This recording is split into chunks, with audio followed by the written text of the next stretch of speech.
আজ কনকনে শীতের মধ্যে মেয়েকে নিয়ে বাহিরে বের হয়ে গিয়েছি। কী ভাবছেন বাহিরে ঘুরতে যাচ্ছি? না, যাচ্ছি প্রয়োজনীয় কাজে একটা লাইব্রেরিতে।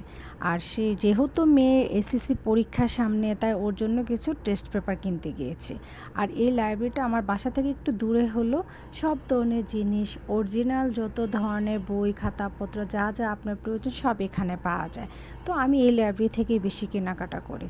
আর মেয়ে এদিক দিয়ে ওর ভাইয়ের জন্য একটা গাড়ির আর্ট বুক খুঁজছে, যে ছোট ভাই, ওর জন্য তো কিছু বাসায় নিয়ে আসতেই হবে। এদিক দিয়ে রোড সাইড থেকে আমার একটা মগ পছন্দ হয়ে গিয়েছে। মগের কালারটা আমার কাছে ভীষণ ভালো লাগছে, তাই ভাবলাম মগটা নিয়ে নিই, কফি খেতে আমার জন্য সুবিধাই হবে, তাই নিয়ে নিয়েছি।